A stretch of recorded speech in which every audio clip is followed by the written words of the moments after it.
de Diálogos con el Futuro va a arrancar con la mesa de agenda de futuro.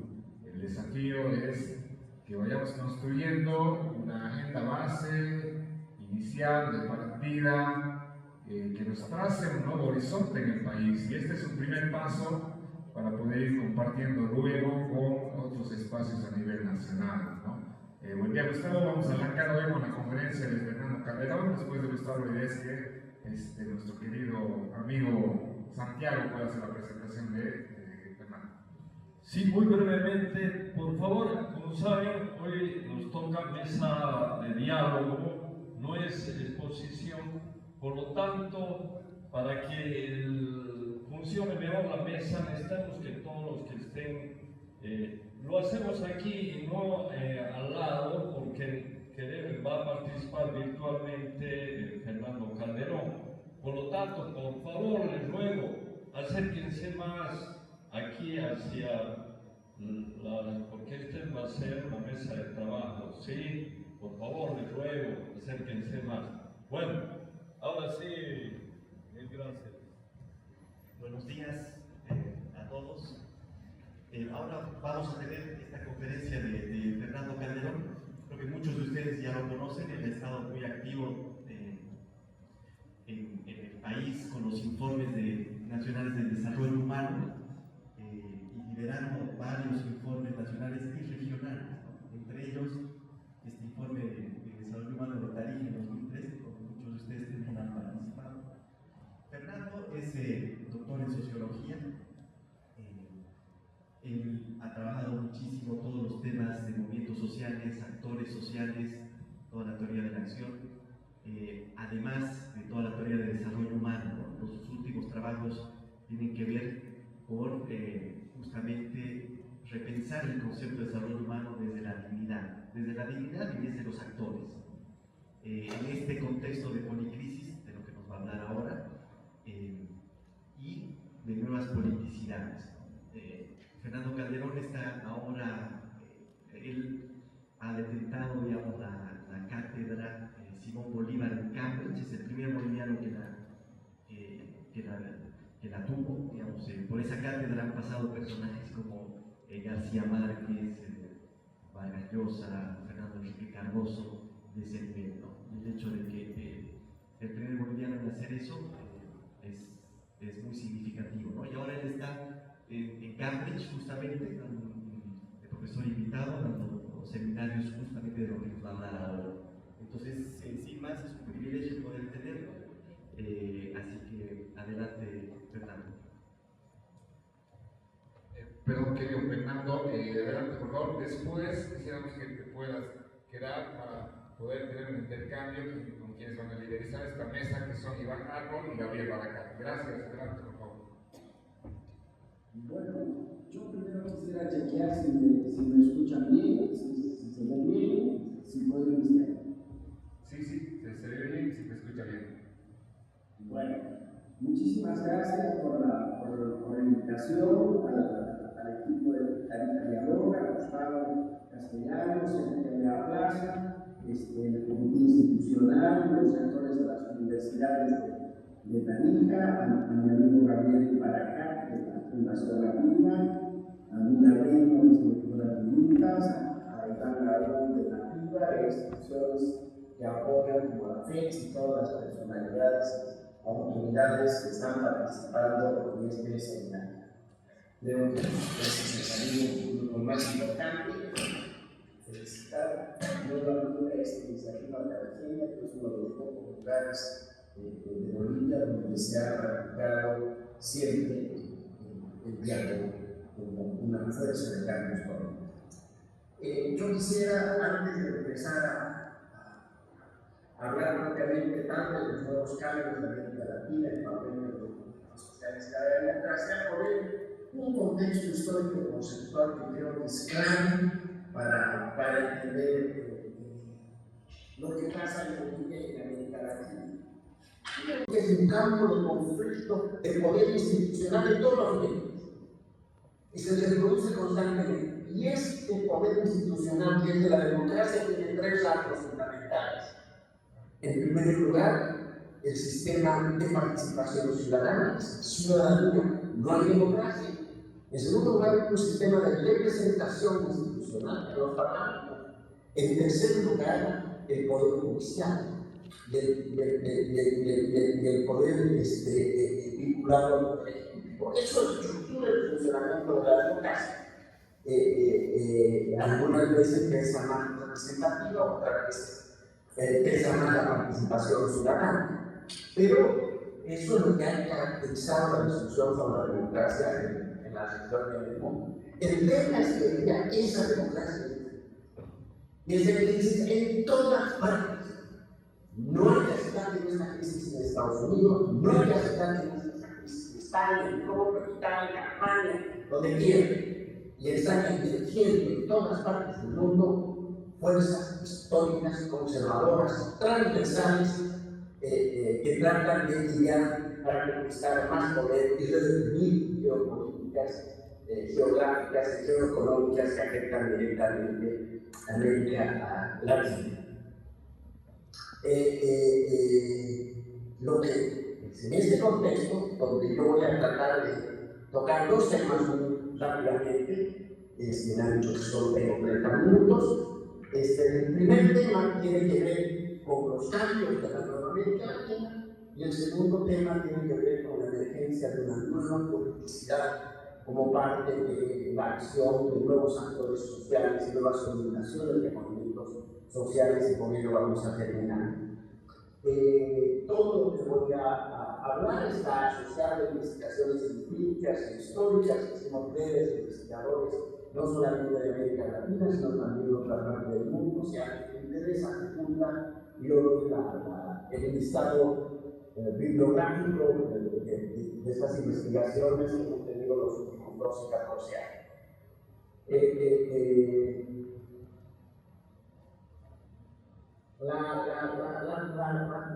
La tesis que organiza esto es de que si bien América Latina tiene rasgos diferenciados muy importantes entre América Latina y el Caribe, el mundo andino, el Amazónico, el Amazónico andino, la dinámica del norte, del sur, del país entero, son dinámicas diversas, diferenciales y heterogéneas, ya sincrónicas, para poner un concepto más ortodoxo, en distintas direcciones, diversidad, etc.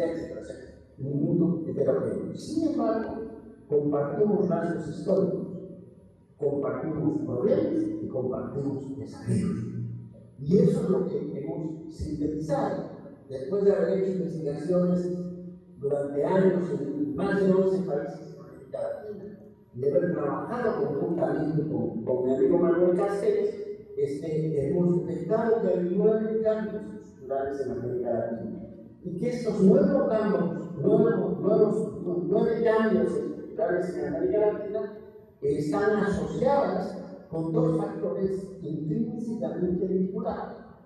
En primer lugar, y esto es muy importante, a los límites y a los agotamientos tanto de los modelos neoliberales cuanto de los modelos neodesarrollistas.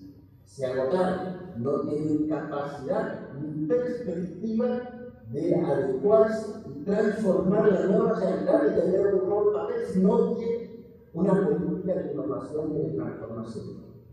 No vale ya el consenso básico, pero tampoco vale las estrategias neodesarrollistas que vivimos en los últimos 30 años y que todavía están presentes.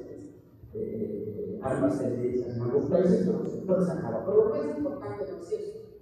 Lo más importante es que estos cambios y estas transformaciones están asociados con las transformaciones que se dan a nivel global. Ya no entiendo Cochabamba, ya no entiendo Tarija, ya no entiendo Cobija, que son lugares turísticos que trabajamos durante décadas en Bolivia, si no tengo una perspectiva global.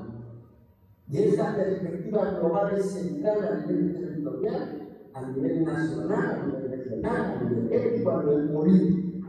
Si yo no entiendo el dinamismo del poder global chino en Sudamérica, no entiendo lo que pasa en Chile. Si yo no entiendo la dinámica económica, financiera de la infraestructura, sobre todo en América Latina y Chile, y los cambios de las políticas que no voy a entender. progreso de Estados Unidos y más allá también de otros pueblos de poderes mundiales, incluso el sudeste asiático y desde luego también en la India. O sea, vivimos en un mundo globalizado. No hay tareas ni dinámicas específicas solo a nivel nacional o local. Lo nacional y el Estado no se vinculan con lo global y lo local no se vincula con lo global, van a ser determinados con poca capacidad de autodeterminación. Bueno, es en ese contexto que quiero mencionar los cambios que hemos implementado nosotros. Primero, ¿cuáles han sido los cambios estructurales más importantes? Solo voy a citar los 3 cambios estructurales más importantes. El primer cambio, tanto a nivel de empresas económicas como a nivel macro de países, es que se generó un tipo de economía que nosotros hemos denominado extractivismo informacional. Esto quiere decir que se introdujeron tecnologías de información, comunicación, producción, comercialización y financiación digital a escala global, pero con expresiones y manifestaciones territoriales diferenciadas. Así que existen distintos modelos de desarrollo extractivo informacional y diferentes formas de impacto y de transformación del territorio que además suponen diferentes tipos de relación entre los gobiernos territoriales, las empresas y los actores territoriales. Hemos hecho también estudios de trabajo de campo de empresas, tanto en México, en Colombia, como en Argentina y en menor escala en los otros países. Y también hemos visto los estudios magníficos de eso que ha coordinado Babington en el mundo andino. Por lo tanto, no es lo mismo el extractivismo informacional del cobre que el extractivismo informacional del mineral, que el extractivismo informacional vinculado al petróleo o que el extractivismo informacional vinculado a la agricultura. Son economías internacionales con lógicas distintas. Cuando hemos estudiado las empresas, hemos visto cuáles son los cambios más brutales que se dieron. En la Argentina estudiamos las empresas de Greenpeace, que hay una presencia fundamental del capital financiero de inversión australiana y japonesa. En la Pampa de la Argentina, el peso central, en Santa Cruz de las inversiones, concadenamiento de precios, comercio y finanzas con la economía china, y por el otro lado, en el sur de la Argentina, con el petróleo y el gas, que son los países con mayores recursos de gas y de petróleo, con empresas fundamentalmente norteamericanas como Chevron, y por lo tanto la relación que hay entre el territorio 1 respecto al territorio 2, el territorio 3, como se vincula al mercado global, es totalmente diferente. Y el Estado no tiene capacidad para gestionar eso. Se lo trae a esta dinámica de economía informacional, y los estados locales no tienen suficiente poder de hacer esta gestión. Lo mismo podría decir del café colombiano, del petróleo mexicano y los recursos naturales que quieren decidir incluso. ¿Cuántas veces chilenos, argentinos y bolivianos se han puesto de acuerdo para negociar sobre su límite? Pocos, si lo han hecho alguna vez. Por lo tanto, el extractivismo informacional tiene distintas características, aunque opere en un solo país. Sucede en todas partes en América Latina, lo sucede con las empresas y los territorios, con el gas, con el cobre, con el café, con el carbón, etc. Y este es el cambio más fuerte que se dio en la estructura económica en América Latina los últimos 20 y tantos años. El segundo cambio, asociado con la economía informacional, en cambios estructurales, es la complejización y la conformación de una nueva economía criminal. No solo ha pasado a ser una de las principales fuentes de acumulación del capital financiero global, piensan que 300 billones de dólares se lavan en Europa al año, sino que ha producido importantes transformaciones en la economía, en la cultura, en la política, en las redes sociales, en la vida cotidiana de diversas territorialidades a lo largo y ancho de toda América Latina y el Caribe. Además, con gran capacidad de innovación empresarial en función de un mercado global que crece permanentemente. Incluso ha aumentado el consumo y se ha entrelazado con redes sociales, especialmente en los países. Y esto tiene efectos desarrollados y esto tiene efectos en las políticas y en la vida social cotidiana.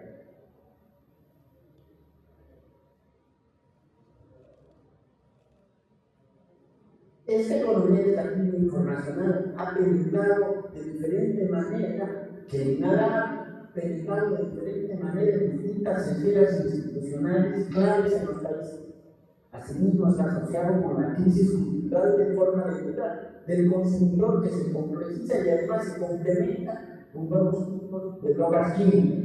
O sea, tanto el que consume, el que gestiona el consumo o el que anima el mayor capital por esto, cuando el que produce en pequeña escala está aumentando.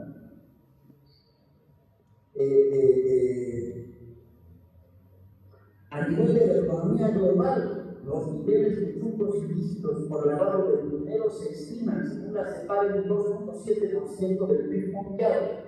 Dicha magnitud supera el Producto Interno Bruto de varios países de la región.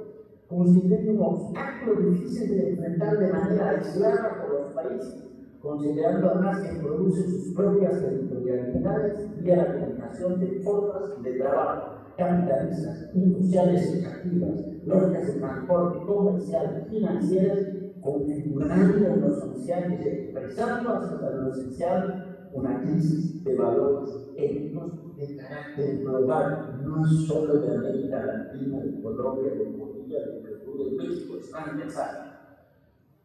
Pasa en Inglaterra, pasa en Italia y sobre todo pasa en Estados Unidos. 70 millones de personas mueren al año por causa de los cánceres. Y eso atañe a la sociedad y a la cultura y a la diversidad, no solo de los norteamericanos, sino también de las gentes de otras regiones del mundo. Por lo tanto, es un fenómeno global. El tercer tema es la aceleración de la urbanización con la expansión de nuevas territorialidades urbanas policéntricas. La conclusión más clara es que América Latina se ha vuelto un continente urbano. Vivimos del campo, pero somos un continente urbano. Y eso ha llevado a una urbanización rápida y veloz. El 42%, casi 43% de la población de América Latina que vivía en zonas rurales en 1970, hoy día son 18%. Hemos dejado de encontrar el crecimiento masivo de grandes metrópolis y los centros regionales explican estos porcentajes. En términos absolutos, la población rural estimada se ha mantenido estable en 122 millones de dólares. Y el mundo grande, rural, y la conformación de ciudades semi-urbanas, semi-rurales, es otro dato estructural de la región, entre otras cosas importantes. Las ciudades mismas han tenido un proceso de transformación radical que ha habido un lado positivo. Han aumentado los niveles de desarrollo, los índices de desarrollo humano. En algún momento bajó la pobreza, sobre todo en varios países, pero ha disminuido en todas partes la cantidad de vida. Esto se separó con la pandemia, donde todos los índices de desarrollo humano bajaron a nivel global, particularmente en el mundo latinoamericano, que es una de las regiones más desiguales. La región sigue siendo un continente urbano, pero es el más desigual de la tierra. Los niveles de desigualdad son más elevados. Brasil y Curitiba, por ejemplo, tienen un Gini de 0.76. Esto está asociado también con fenómenos de descomposición y recomposición de actores sociales urbanos, coeficientes y diversos. Por otra parte, la especulación está en el centro de la reproducción urbana, el capital financiero está en el centro de la vida de la economía urbana. Se han fragmentado las ciudades en múltiples territorios con gastos monales, como las residencias privadas, colectivas o las villas miserias aisladas en los centros urbanos históricos. Los territorios urbanos centrales del pasado están en buena medida habitados por una población muy pobre que habitan en las calles del centro de las ciudades. Incluso el país más igualitario de la región, que es Montevideo, Uruguay, uno observa y observa en las noches en el centro de Montevideo cada vez más miseria.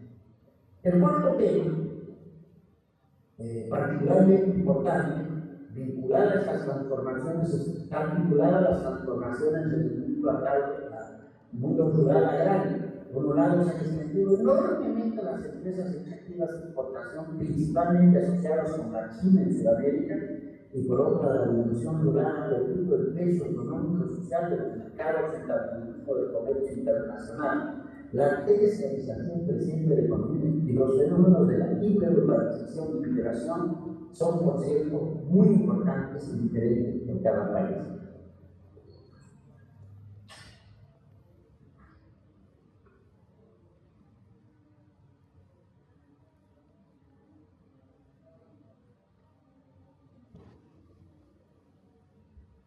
Las transformaciones territoriales son campos de conflicto y mutación que fueron producidos por los cambios estructurales mencionados, que además provocaron nuevos problemas en el campo institucional y en el orden social.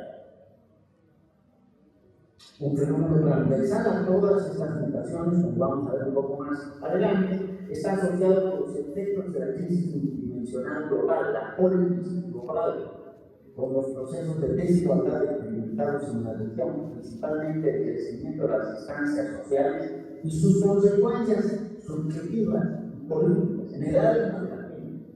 En este sentido, se producen aumentos de la pobreza y la desigualdad de manera compleja, lo cual afecta en mayor medida a las mujeres, al mundo rural, a los jóvenes menores de 18 años, a la población afrodescendiente. Oxfam, por ejemplo, analiza la relación existente de riqueza y pobreza en la región.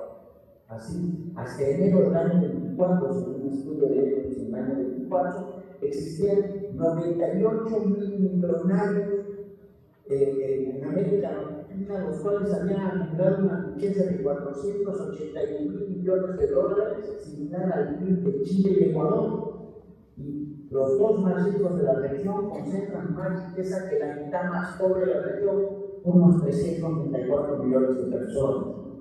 Todo esto además con sistemas tributarios muy limitados e injustos, como relata el informe de Oxfam.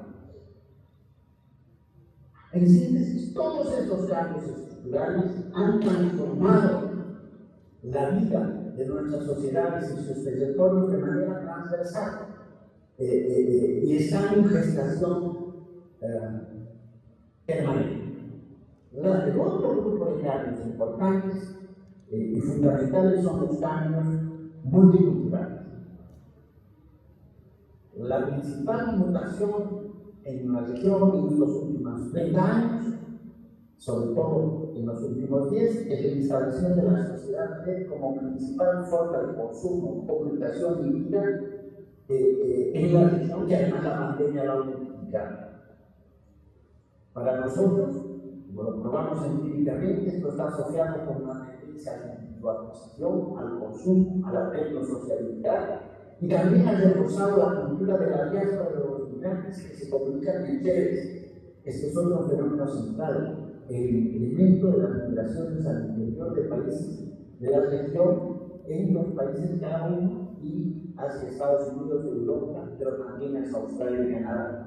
La Organización Internacional para las Migraciones ha estimado un incremento de la población mundial migrante entre el 2000 y el 2024 de una proporción de 2.650 millones de dólares de personas a 281 millones de personas.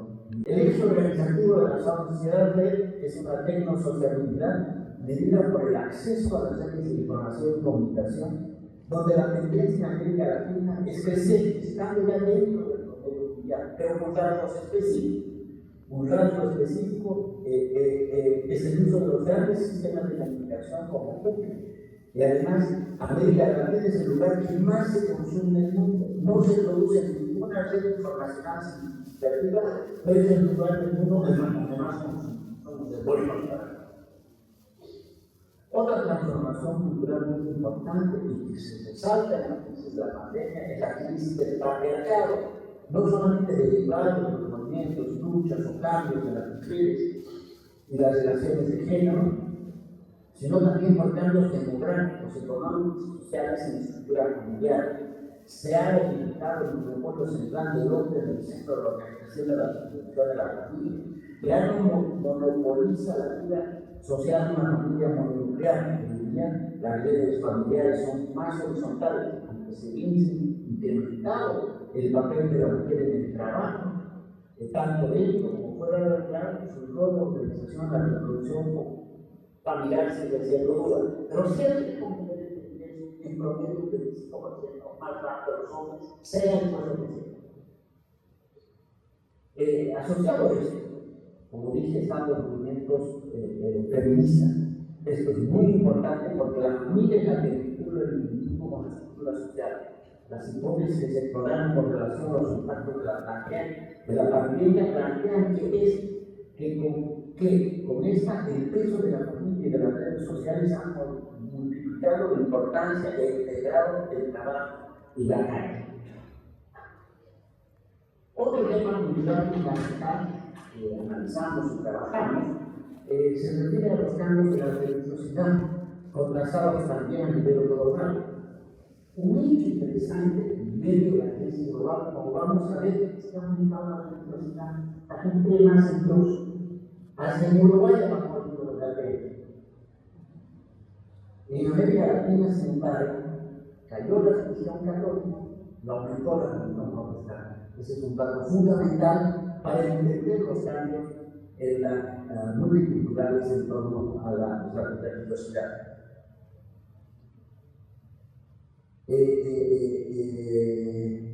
Y por eso está el fenómeno del Papa argentino con rasgos carismáticos, a todo quitar un show que además defendiendo la filosofía de innovación para vincular el mundo en esa filosofía, en esa práctica, en ese ejemplo, y tratando de frenar la crisis institucional que todavía tiene la Iglesia católica. Un libro sistemático de cuadros, barcos, etc.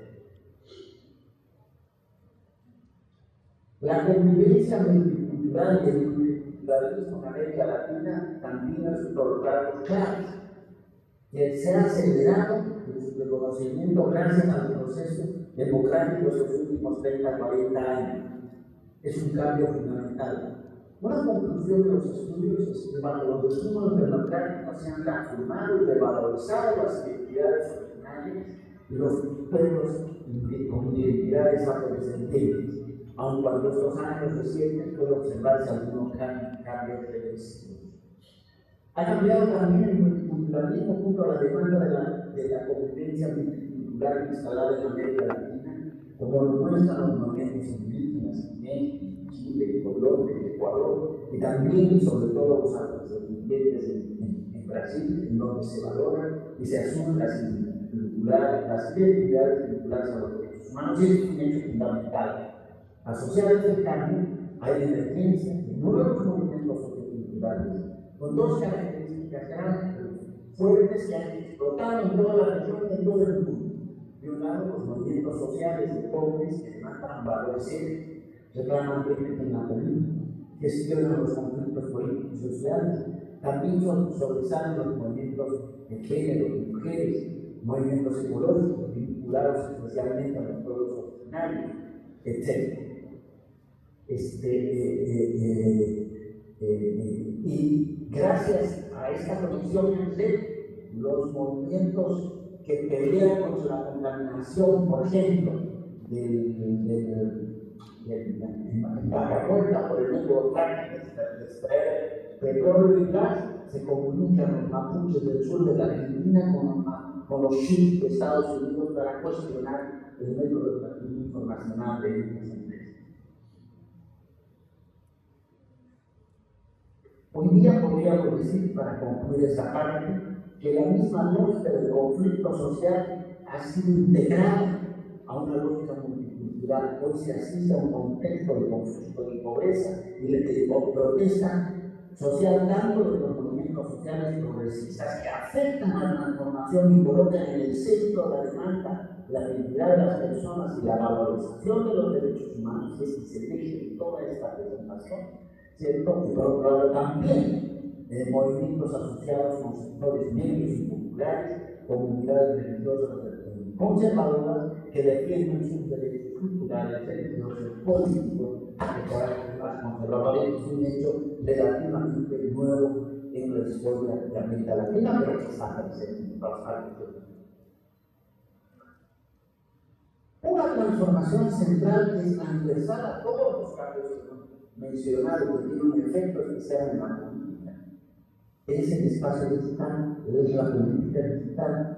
Hoy hay un nuevo espacio público que se está estructurando sobre la comunicación digital, en el centro de esa lógica es el consumo informacional. Este es un fenómeno mundial muy complejo. No hay lugar en el mundo donde no sea la política, si no es de este espacio comunicacional digital. Ahora, en este espacio es un campo de conflicto. Una de ellas es la ampliación de la brecha de la velocidad de los campos comunicacionales y la capacidad de gestionarlos por parte del Estado y los actores políticos. La velocidad, como vamos a ver ahora, de la transformación económica y cultural a nivel mundial, sobre todo el consumo, no tiene capacidad de ser gestionado ni por el sistema político, ni por el sistema partido, ni por los liderazgos carismáticos, ni por una lógica centrada en el mercado. Esta transformación es muy rápida, tiene una velocidad geométrica, mientras que la capacidad de gestión es aritmética. En síntesis, el espacio público de antaño ha cambiado. Ahora, no es la mentalidad de toda la gente, sobre todo los políticos, siguen en el pasado, discutiendo una crisis de subjetividades elevadas, donde la polarización, las tensiones y los conflictos, y sobre todo una crisis de confianza generalizada entre gobernantes y gobernados, se han dado en el marco de estos cambios científicos, tecnológicos, como por ejemplo la inteligencia artificial. Y esto está directamente vinculado con los fenómenos de la tecnoeconomía de la información, que son los ejes transversales que organizan el mundo, como las redes de información y comunicación, que conectados es lo que reproduce, integra y excluye todo lo que se da a nivel mundial. La sociedad es una forma de convivencia que articula las relaciones sociales, alimentando el consumo, el individualismo, pero también novedosas formas de protesta de acción colectiva.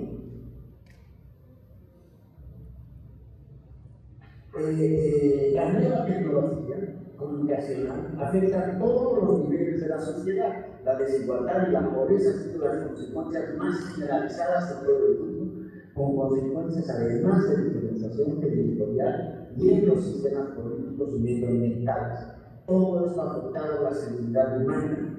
Según Thompson, un colega de Cambridge, hay aspectos de esa crisis subjetiva que vienen dañando a las personas.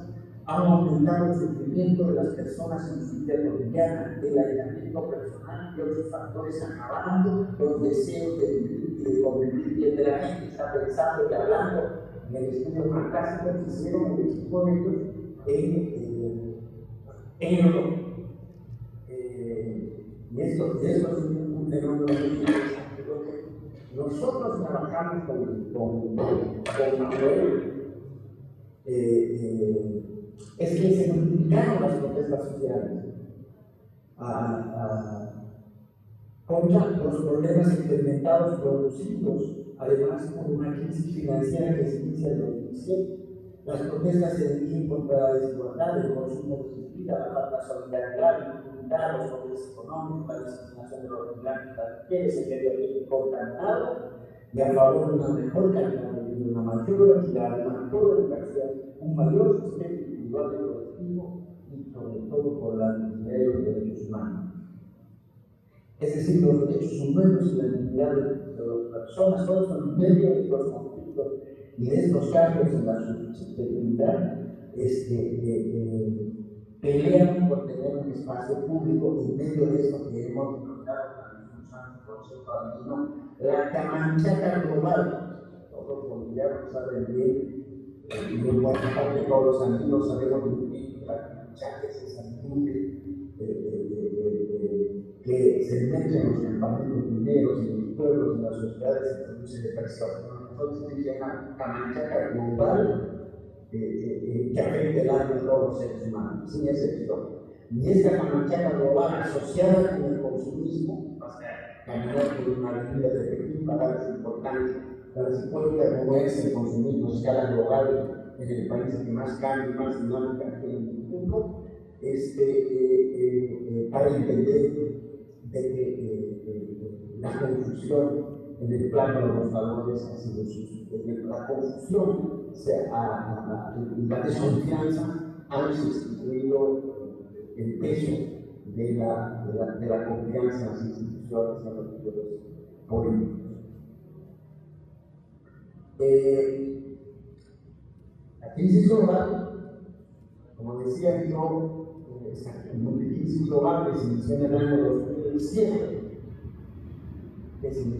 2007, en Estados Unidos, asociado con el capital mundial financiero que explotó y se generalizó primero en los países desarrollados y afectó al conjunto de la economía global. Eso que sucedió en Estados Unidos y que afectó sobre todo a los países desarrollados, después tuvo consecuencias para los países en vías de desarrollo, por usar una terminología clásica. Pero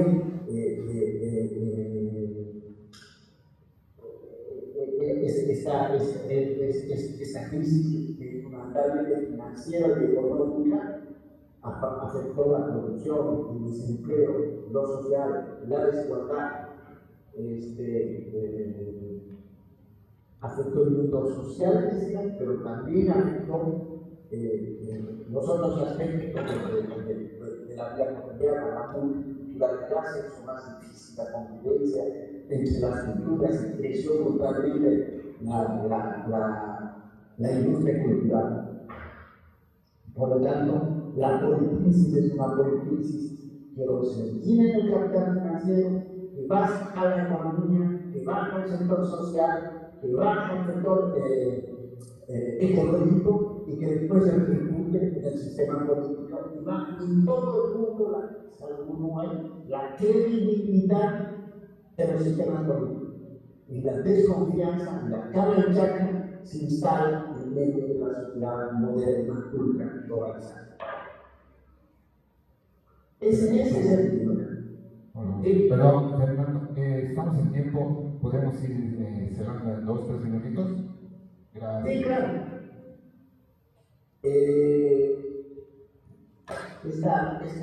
Estos nuevos sujetos colectivos han producido una nueva politicidad que quiere tener un nuevo constitutivo político. Y estos rasgos de la nueva politicidad que se basa en nuevos sistemas de valores están asociados con la tecnosociabilidad, la aceleración del tiempo y el dimensionamiento del espacio, la incertidumbre, una nueva interconexión en la sociedad que empezamos a vivir los últimos años, que es una sociedad cada vez más digitalizada, que tiene un papel central en la inteligencia artificial. Por lo tanto, es esto lo que tiene que gestionar la política, y esa es la habilidad más grande. Y ahí, con esto termino, 2 puntos que son centrales, podemos desarrollarse a la diferencia. Uno es elemental y básico, sea quien gane las elecciones en Bolivia, o las que gane en Chile, o las que gane no sé dónde, ¿cierto? Tiene que tener y producir una gobernabilidad sistémica.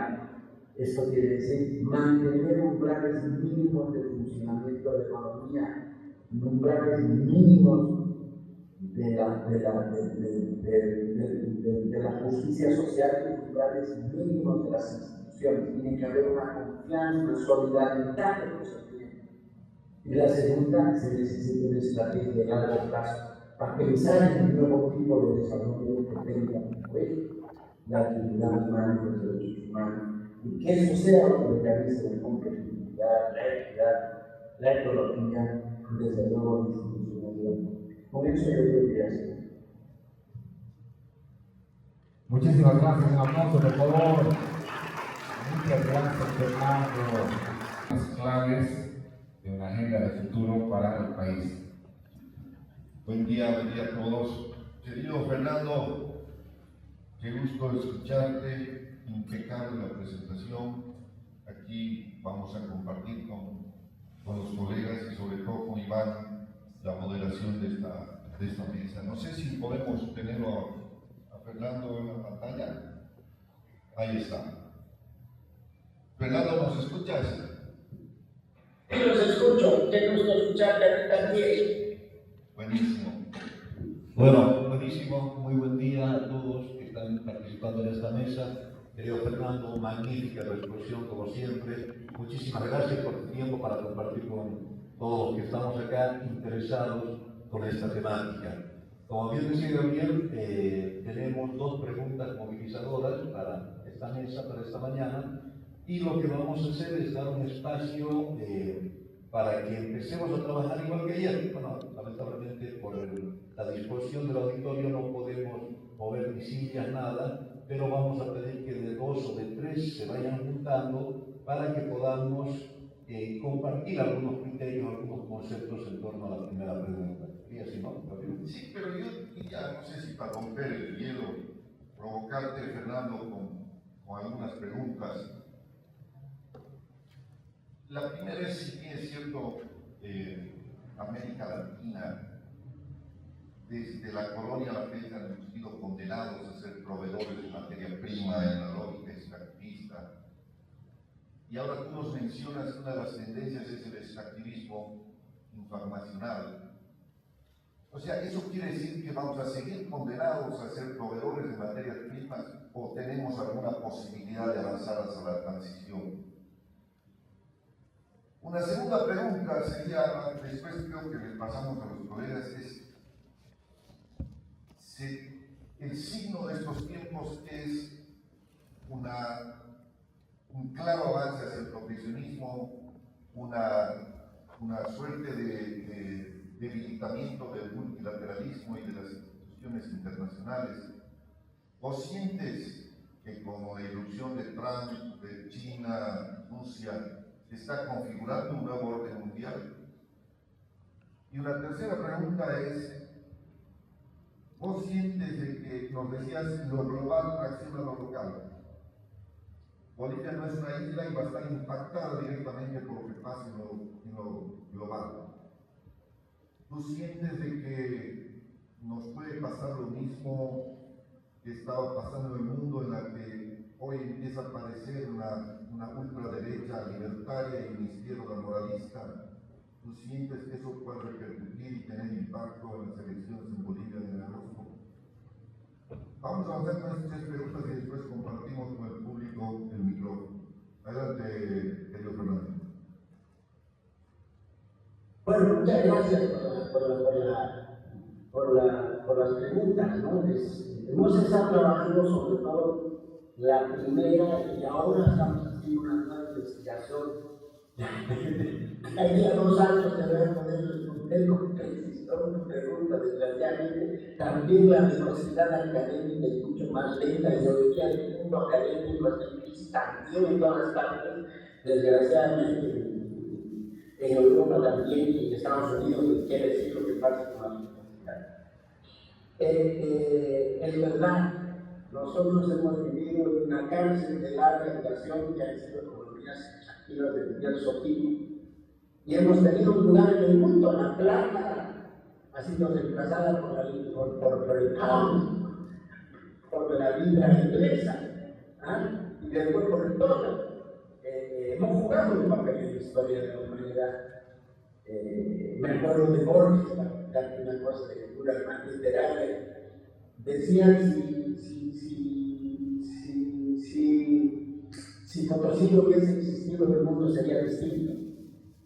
Y es verdad, lo mismo podríamos decir no solamente con la plata, con el Estado, el papel que jugó el Estado, los recursos, los monopolios, los patinos, los fósiles, Saramago, la escala internacional global presentada. Sin embargo, adentro quedó un poco sino nada. Y lo mismo podríamos decir ahora con el petróleo y el gas, vamos a decir que decimos. O se mantiene renovado un modelo extractivo en la cual tenemos una interdependencia asimétrica con el mundo a escala global, con amplias jerarquías que hay en la región, o se trata de cambiar entonces y pasar a una especie de interdependencia asimétrica. Se tiene que jugar a nivel global, no se puede jugar a un solo lado y se tiene que jugar dentro de una estrategia de desarrollo centrada en la ética de los derechos humanos y que tenga la posibilidad de combinar equidad con competitividad, pero jugando transversalmente y no darle vuelo a ningún país a un cambio global. Tiene que ser una estrategia compartida, creo yo, con hipótesis a nivel regional.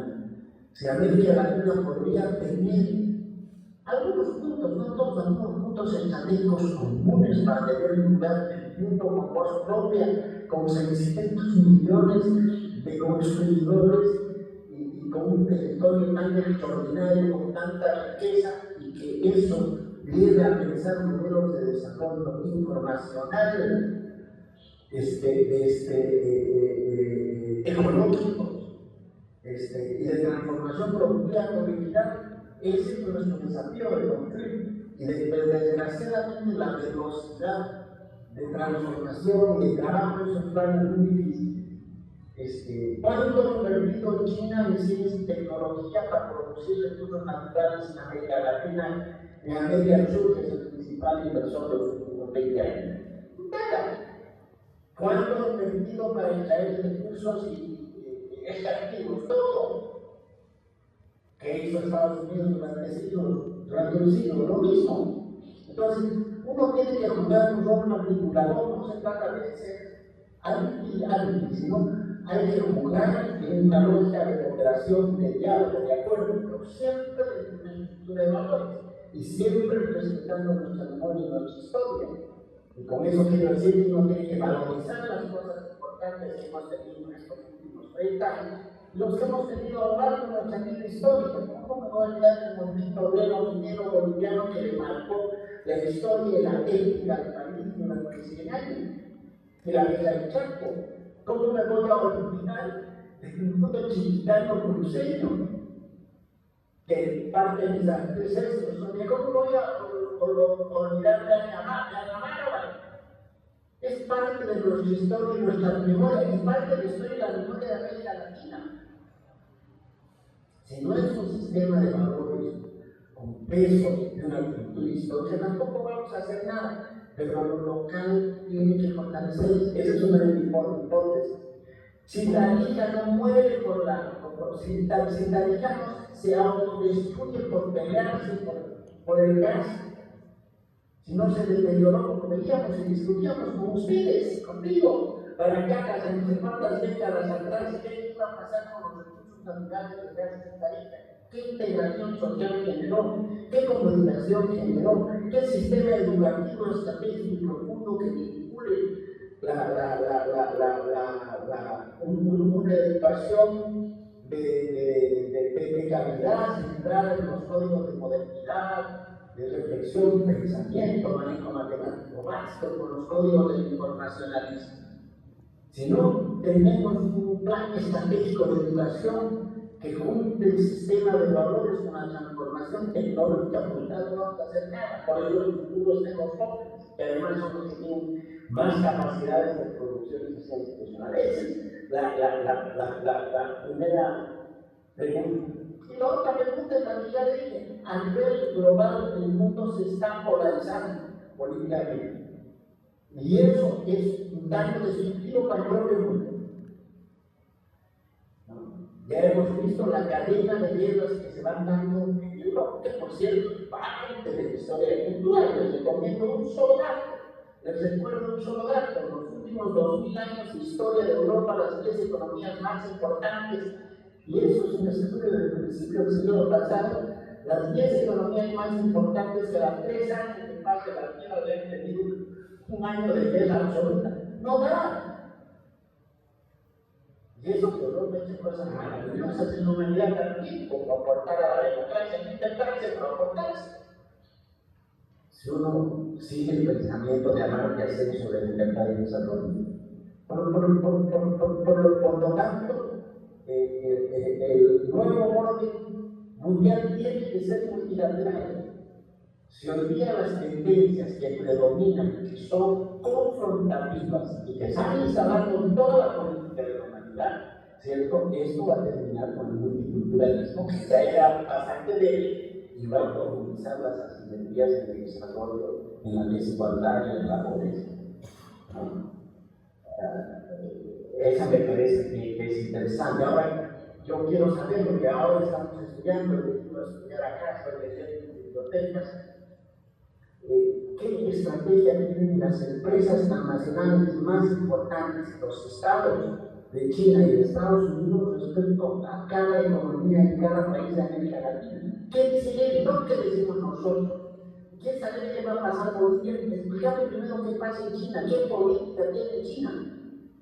Y de repente suceden cosas fantásticas de película. Vienen los chinos y normalmente invierten en infraestructura, invierten en capitalismo, inversiones financieras, invierten en puertas. Viene el presidente chino y cita cuando inaugura el aeropuerto en el Perú, y cita Miami, y dice que la cercanía cultural entre el mundo chino y el mundo peruano es fundamental, el mundo amigo. Hay que pensar esas cosas. O cómo se pensar el multiculturalismo y el peso de la cultura latinoamericana en Estados Unidos. No hay lugar más latinoamericano que esas clases de migrantes donde se combinan sándwiches de chola con comida mexicana. En Queens, en Nueva York. O sea, el mundo está integrado y las culturas conviven, pero ¿cómo diablos lo transformamos en ese multiculturalismo? ¿Cómo no se vuelve, hoy día se vuelve una confrontación? En la Argentina estamos viviendo eso.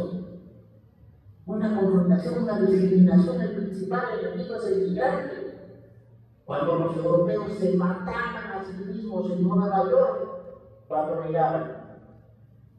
Italianos contra alemanes, alemanes contra franceses, franceses contra no sé quién. Luego, se unían estos tipos eran para pelear contra los judíos, contra los negros y contra los suizos. Eso era lo que peleaban. Y después se mataron. Tuvieron más de 20 años de autoasesinato que para ultravalorizar esa cultura europea o norteamericana. Ahí hay una cultura autoritaria de origen brutal. Como dice la encuesta que hicieron en los años 70 a la escuela de Franco, desde California. Hay una mentalidad conservadora, racista, transversal a toda la humanidad. Estados Unidos, de Europa, que se matan a ellos mismos. Para no hablar de la cultura, ¿cuánto se reconoce a los pueblos afrodescendientes en América Latina? Se olvida mejor no mencionarlo. Por lo tanto, si no hay una lógica de diálogo y de valorización de lo local que se vincule con lo global en una lógica multilateral, la política internacional no va a dar. No va a dar ni la lucha izquierda ni la ultraderecha. Que yo voy a meter en un código de no sé quién, que funciona no sé dónde. Ahora, claro, lo que está en juego a nivel mundial es un grupo. Ese nuevo orden mundial no es multilateral, es un sistema de pactos entre los estados, las transnacionales tecnológicas, el capital financiero y las redes de influencia a nivel global. Eso es lo que quiere dominar hoy el mundo, por lo menos desde el lado occidental. Y del otro lado, no hay democracia. Entonces, ¿cómo tenemos una visión realista práctica? Pero eso es muy difícil de hacer, ¿no? Por eso, hacer política en Bolivia es muy, en América Latina, pero en Bolivia, porque todo está poblado por la desconfianza. Entonces, es difícil. Yo no quiero ponerme pesimista, quiero reconocer que hay valores básicos en la gente, en los locales, en las culturas territoriales. Yo creo que la democracia tiene que redirigirse de lo local hacia lo nacional. Pero en fin, es fácil decirlo, es difícil hacer. Yo trato de entender un poco lo que está pasando y sé que cambiar es difícil. Excelente, Fernando. todo caso, muchísimas gracias por las complementaciones que nos haces en base a las preguntas que te hizo Gabriel. Antes de continuar, y por favor te vamos a pedir que nos puedas acompañar, porque creo que vamos a hacer una ronda de intervenciones. Antes de continuar, yo quiero dar la bienvenida a nuestro amigo, a Jaúl Segura, el embajador de la Unión Europea aquí en Bolivia, que bueno, nos está acompañando desde hoy, por el resto de la jornada, y también a Jaime Alfaro de la UNU, de la Universidad de Jujuy, dos personas que han llegado hoy y que se están incorporando a esta mesa que tiene que ver con la agenda del futuro. Entonces, Gabriel, no sé si es que hacemos una ronda, ¿no?, de consultas. Aquí hay una primera intervención, luego está Rubén. Sí, bueno, tal vez sería interesante opinar sobre lo que pensamos, cuáles son los 5 puntos principales, aquellos 5 temas que sí o sí tenemos que tener en cuenta para la agenda del futuro.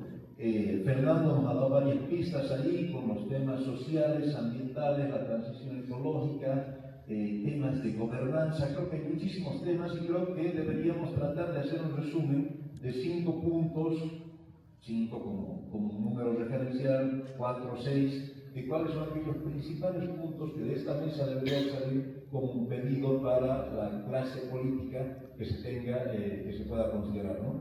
Entonces, por favor, hermano, adelante.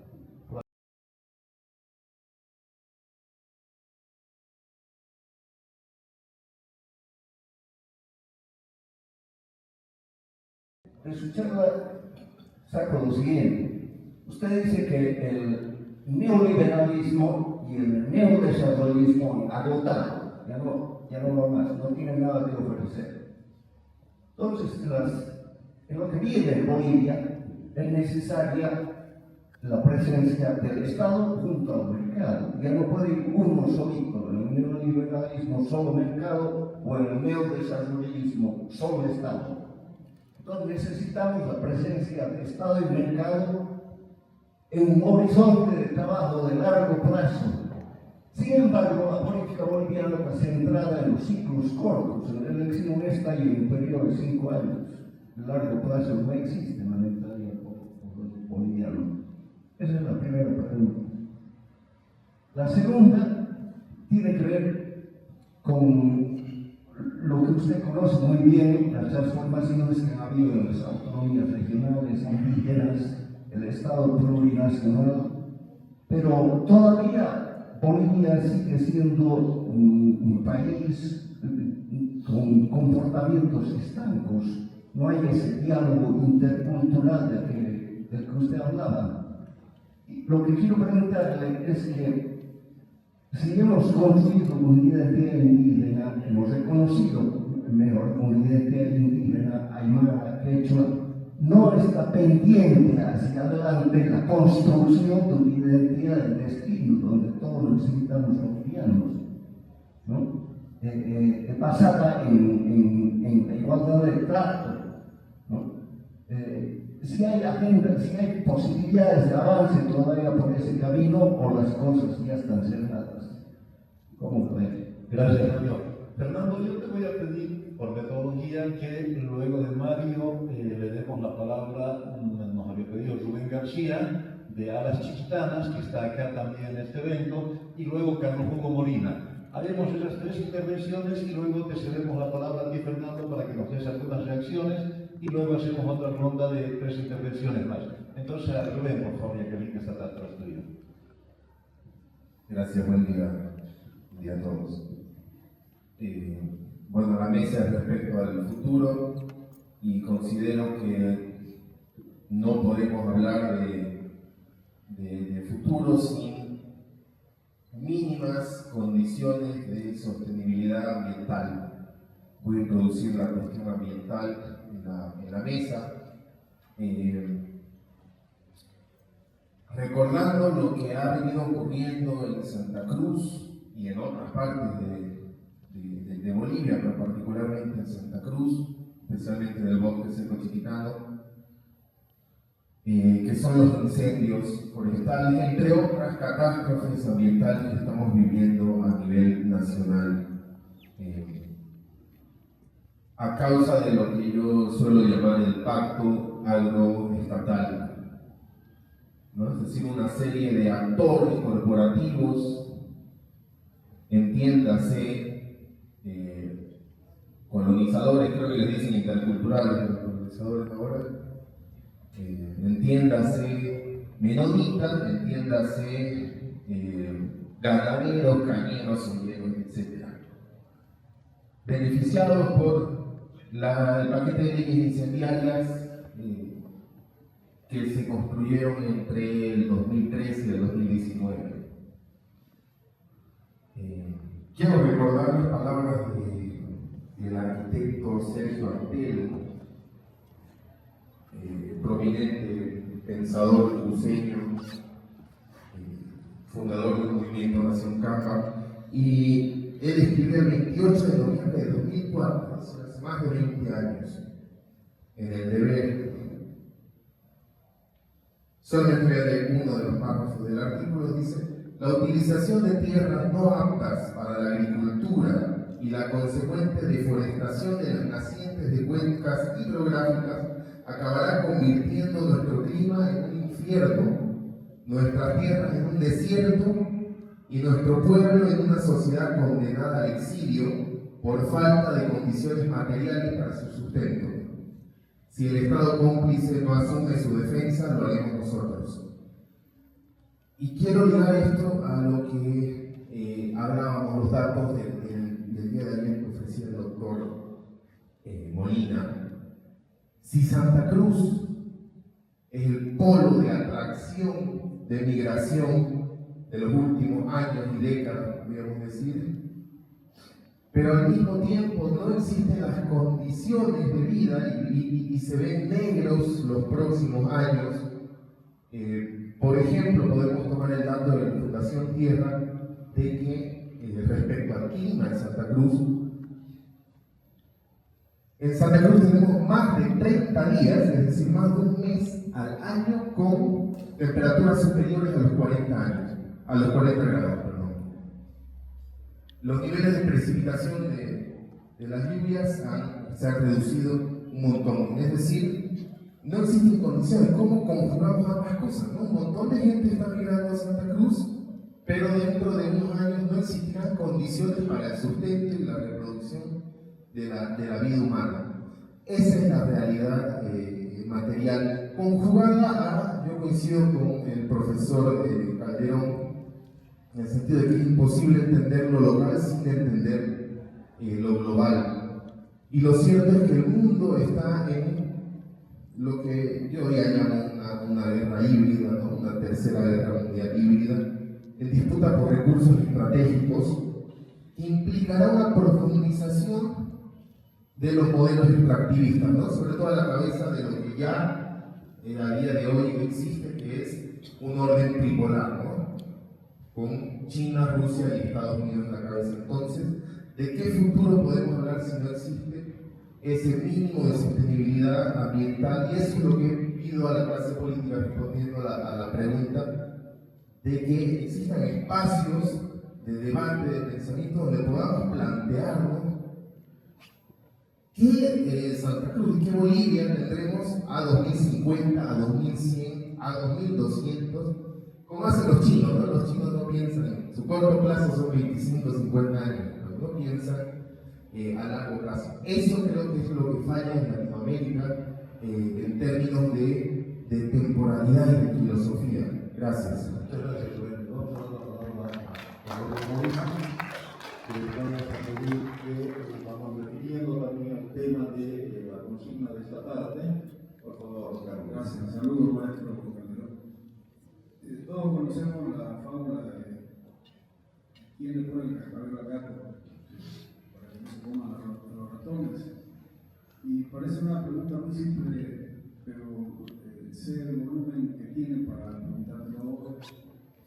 Si a mí me preguntan cómo puede Bolivia ganar 3.500 millones de dólares de ingresos por concepto de turismo, la primera condición que yo voy a decir es que se suspendan los bloqueos, porque si no, no hay turismo. Han incorporado una categoría de gobernabilidad sistémica. Eso para vos es absolutamente claro porque lo estás trabajando. ¿Cuáles serían, haciendo el símil de que se suspendan los bloqueos para que ingrese recursos por turismo, cuáles serían las condiciones básicas, elementales de perogrullo que debe tener la gobernabilidad sistémica para que desde la sociedad civil incitamos de todas las maneras posibles a quienes nos gobiernan o nos van a gobernar para que hagan su tarea? Gracias, Fernando. Gracias, Carlos Hugo. Fernando, si es que podemos hacer algunos comentarios sobre estas 3 intervenciones, después lo voy a pedir a Gabriel, también si es que quiere comentar algo al respecto, y hacemos una ronda de tres intervenciones más. Veo que Jaime está pidiendo la palabra, Pati, y por favor, Fernando, adelante. Sí, muchas gracias. A los moderadores, muchas gracias. Son muy difíciles también las preguntas, también sería una falta de respeto del padre que le responda a todos como si yo supiera la verdad que yo comparto las preguntas y los problemas. Es muy difícil encontrar soluciones. Desde mi perspectiva de trabajo intelectual voy a tratar de ver, pero debo reconocer también que hace años que no vivo por vida, y a pesar de que estoy manteniendo tarde y noche tratando de entender y tratando de ver desde fuera y de vez en cuando en distancias totales, investigaciones empíricas, etc. No hago así más de 10 años y podría mi visión está distorsionada y equivocada. Sin embargo, trato de estar en una lógica más general para la región, retomando un poco de Amartya Sen, Babu Purja.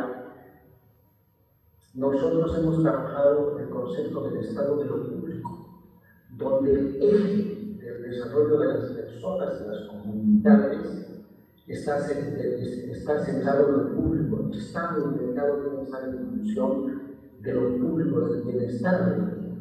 Entonces no es el Estado ni es el mercado, es una combinación de los dos donde se tiene que poner énfasis desde la lógica del desarrollo de eso. La segunda cosa, voy a retomar después, es de que es ese cruce entre gobernabilidad sistémica y gobernabilidad progresiva. Pero si no logro gobernabilidad sistémica, no va a haber gobernabilidad progresiva, y esto solo se puede lograr en más acuerdos. La diversidad exige acuerdos, y si no se pueden hacer acuerdos, pues nos vamos a ir a la chingada, como se dice en México, no da. Si vamos a estar en una lógica amigo-enemigo de destrucción de otro, no da, pues no va a haber ningún paseo por ningún turismo de ningún tipo, sin impacto, no hay nada. Y eso es lo que hay que lograr, y hay que reconocer a otro, y ahí lo clave es que tiene que ver con la segunda pregunta, tiene que ver con la equidad con la diferencia y consenso en los procesos procedimentales, donde el fin y los medios van unidos de la mano como los procedimientos para lograrlo. Eso se llama política deliberativa. Y ese concepto de alteridad es fundamental. Ahora, ¿cómo se hace eso? ¿Quiénes hacen eso? Bueno, hay una tarea intelectual, hay una tarea política que tiene todas las características. Por eso yo creo que Tarija dijo en el pasado, ahora no sé, para llevar adelante estos pactos de acuerdo de liberación para buscar procesos de desarrollo y que esto sea un ejemplo favorito. Trabajamos hace 10, 15 años atrás con varias limitaciones. Pero el concepto de alteridad es el concepto que hay que pensar para poder realizar acuerdos, porque no son acuerdos instrumentales, ¿no? No es que yo tenga la verdad y tú la mentira.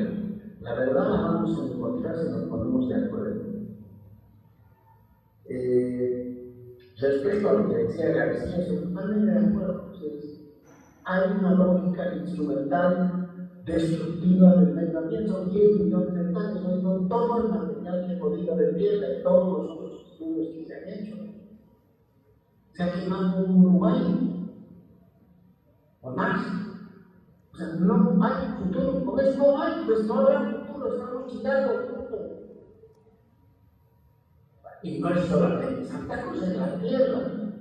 Si el mundo consumiría, la población de la humanidad consumiría el mismo nivel de consumo que consumen los 10 países más desarrollados del mundo, si todos consumimos como consumen Estados Unidos, Europa, los Estados Unidos, la tierra se acaba 9 meses. No da esto, no solamente en Santa Cruz, no en el mundo. Y esto es un resultado de una investigación de un informe de Naciones Unidas de hace años. Esta lógica destructiva de la naturaleza no da, es global. Claro, nosotros tenemos los efectos, acaba de hablar de ejemplo García Dorsis, que hay respecto del clima. Y yo estoy de acuerdo. No hay desarrollo, no hay humanidad, no hay sostenibilidad, y aún más diría si no hay un pensamiento ecologizado. Realmente no tengo tiempo para desarrollar la teoría del pensamiento ecologizado. Pero si no hay pensamiento ecologizado, no digo que nada es una forma de ver la vida, que incluye obviamente los animales. Y eso le va muy fuerte a las culturas originarias. Ahí lo único que puedo decir es todo lo que has dicho es más complicado, más difícil, peor. Y son más pesimistas que ojalá que se haga algo, un límite, una gobernabilidad sistémica ambiental mínima. Meta a la cárcel a que queman. Sea rico, sea pobre, sea migrante, sea empresario. No está. Ahora, hay que hacer eso. No está. Yo creo que la territorialidad y la cuestión ambiental es fundamental. Y respecto a la pregunta que es difícil, que parece fácil de Carlos Hugo Molina, de mi amigo Carlos Hugo Molina, claro, ya lo hemos charlado el año pasado.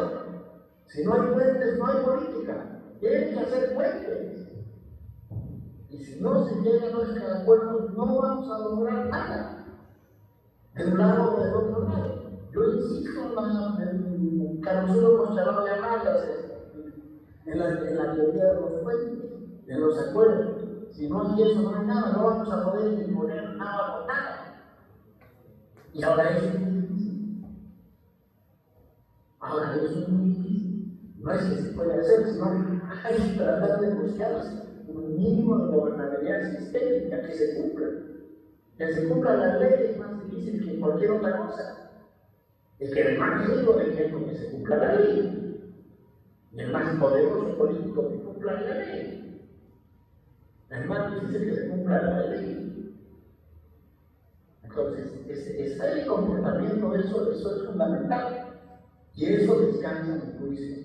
Solamente vuelvo a mi tesis de origen. Eso descansa solamente en los derechos humanos y descansa en la dignidad del sujeto. Y eso solo se puede construir con la identidad común, sea yo empresario, sea yo trabajador. Pero estoy de acuerdo, es muy difícil. Una lógica impositiva autoritaria puede funcionar en otro lado, pero después no creo. Desgraciadamente soy presidente. Excelente, Fernando. Te vamos a pedir que por favor nos acompañes unos 20 minutos más y juntamente con Gabriel Baracán podamos hacer el cierre de esta mesa. Creo que vamos viendo, vamos avisorando cuáles son los puntos de la agenda que sí o sí los tenemos que tratar y priorizar en esta charla. Habían dos pedidos de palabra, luego estaba... le vamos a dar a Pati, luego a Jaime, y les vamos a pedir que vamos enfocando las consultas. Sí, por favor, no más de 2 minutos por intervención. Gracias, voy a procurar ser lo más breve posible. Bueno, evidentemente hay un entorno mundial en el cual tenemos que interactuar. Y en Tarija, porque ese es el tema, cuáles son las agendas del futuro, me voy a enfocar en ellos.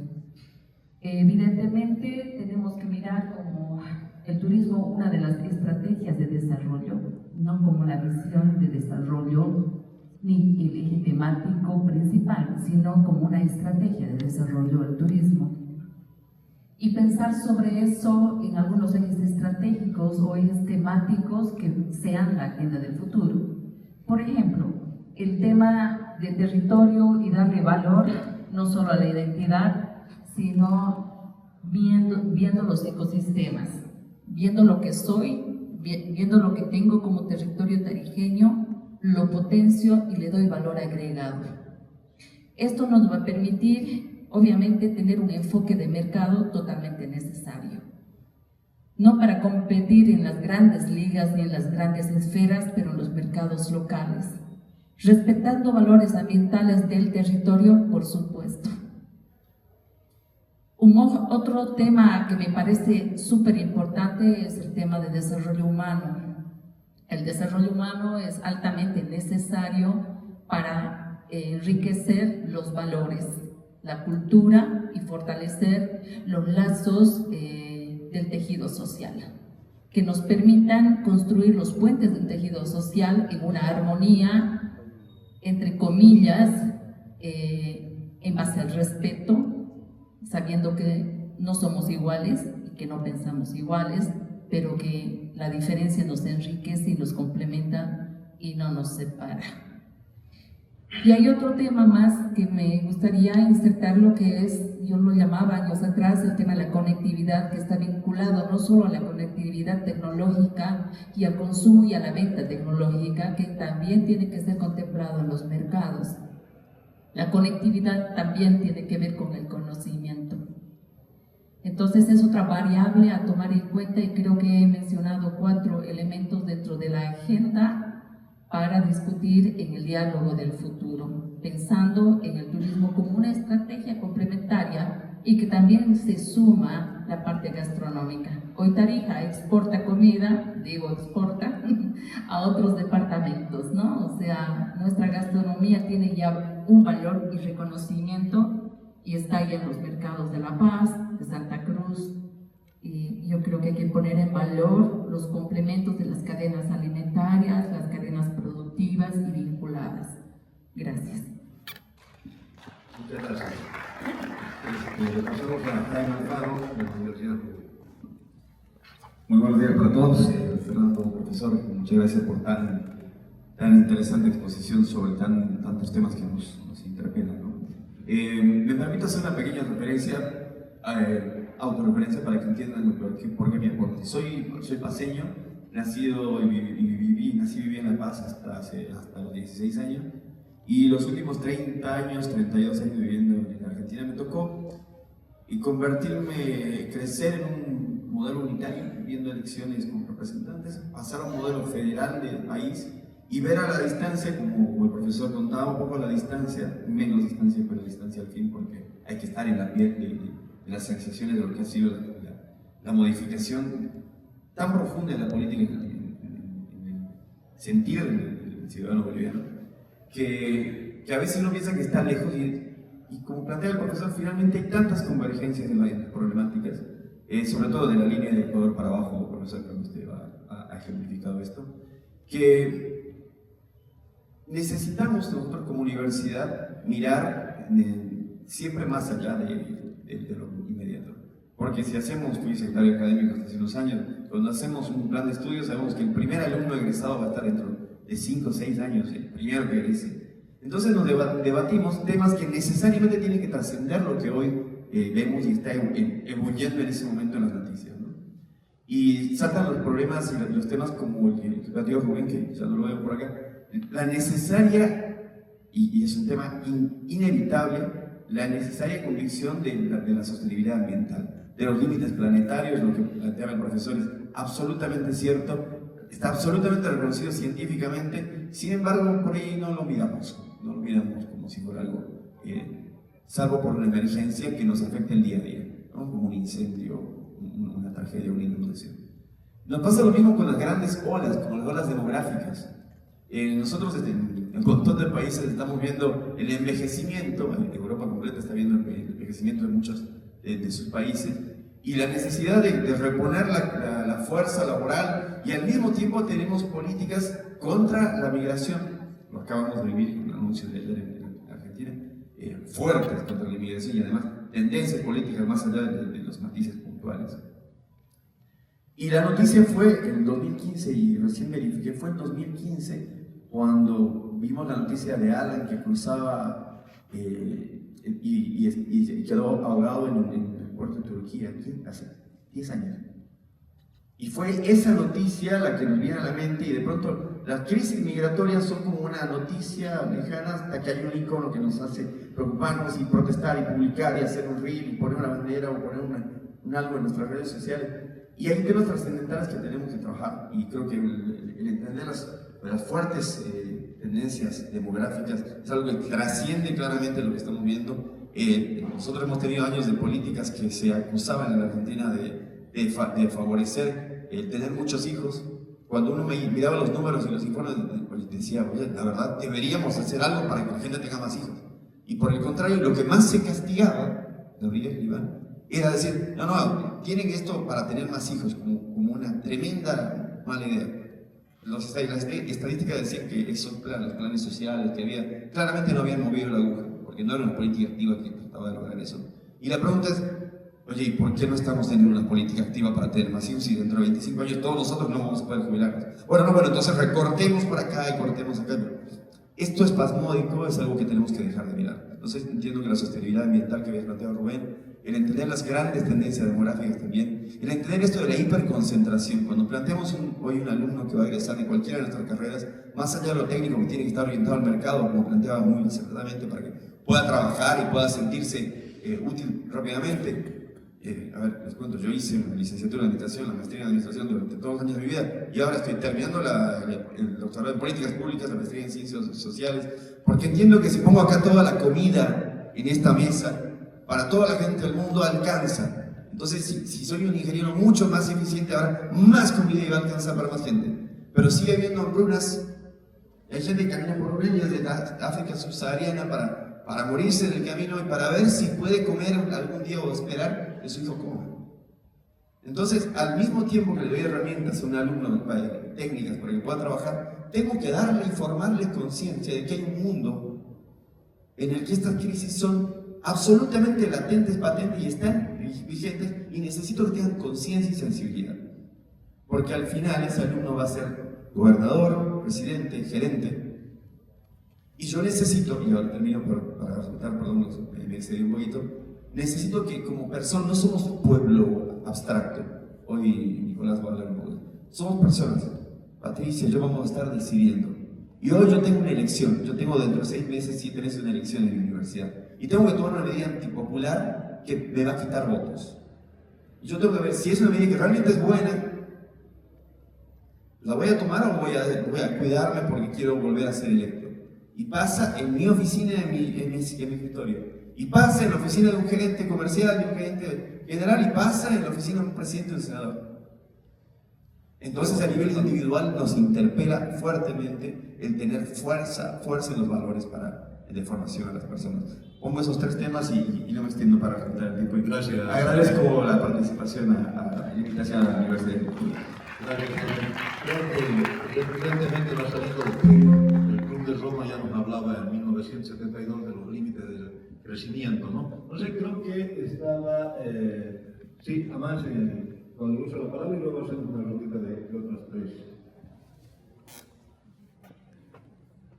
Bueno, para poder precisar únicamente y de manera muy sucinta, digo que se puede entender como una agenda de futuro en el campo democrático. Yo solamente quería hacer una precisión importante. Este año se lo reconoce como el año del cambio civilizatorio por 3 situaciones trascendentales.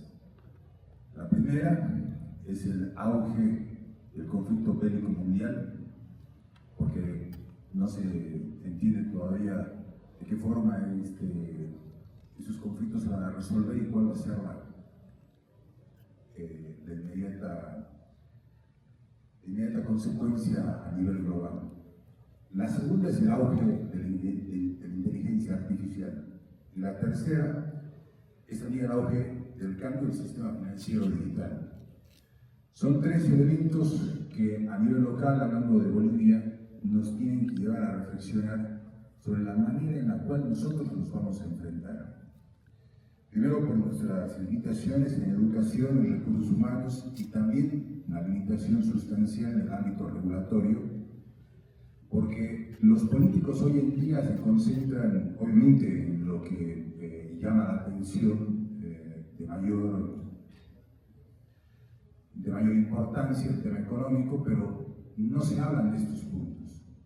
Entonces, para poder hablar sobre una agenda a futuro, anotaría esos puntos y resaltaría el tema ambiental, debido al hecho de que solamente con afán ilustrativo y para poder resaltar la intervención que se ha dado en primer momento, el tema ambiental, que por ejemplo ni siquiera toma en cuenta que nuestra ley de aguas es de 1907, es decir, la dejadez, la negligencia, el oscurantismo en el tema ambiental nos tiene que hacer reflexionar y pensar de que sin bosques no hay agua y sin bosques no hay futuro. Gracias. Ok, muchas gracias.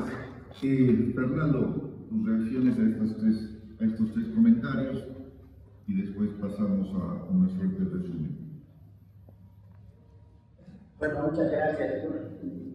Simplemente quisiera, me parece interesante la última pregunta, porque en buena medida, o la última reflexión más que pregunta, porque en una medida coloca los temas estratégicos que estoy tratando de colocar yo también, ¿no?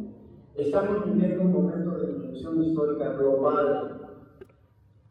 Lo que están haciendo no está claro, lo que están viviendo tampoco está claro.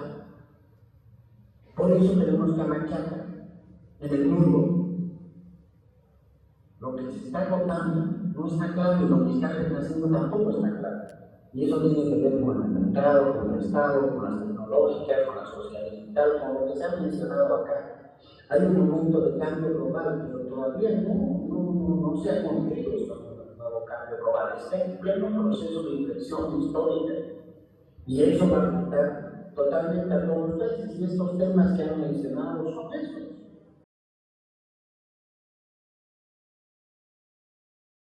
La inteligencia artificial en los sistemas de inteligencia en Estados Unidos,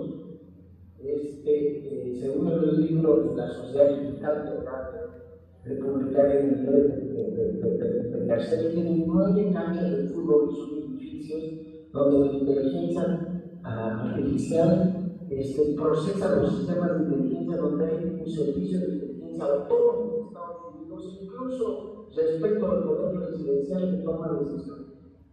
¿Cómo regulo eso? No va a poder regular. Y es lo que funciona. Es así. Y seguramente en China debe haber algo semejante.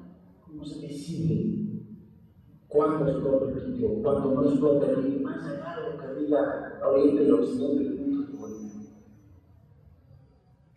¿cómo afecta eso a la dinámica política, la dinámica electoral, la dinámica de la coyuntura, no olvide la decisión que toma un sector o la decisión que no toma un sector?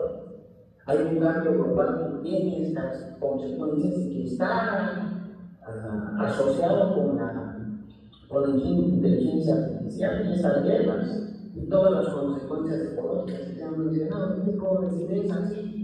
Es muy difícil lidiar con eso. Si no hay un mínimo sistema de pactos de gobernabilidad sistémica básica, mañana todos pierden.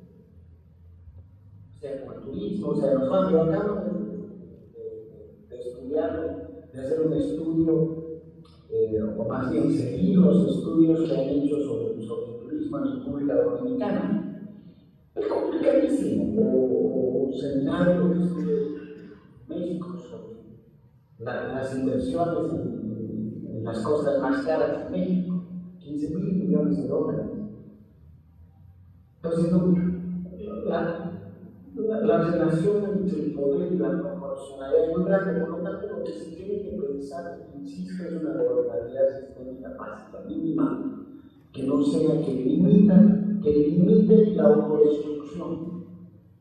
Eso yo creo. Y ahí hay un tema que también han colocado, que creo que es fundamental, que es la visión estratégica. Y la visión estratégica nuevamente cae en el conocimiento, en la educación. La educación es lo estratégico. Y la educación central a partir de un sistema de valores, ¿no?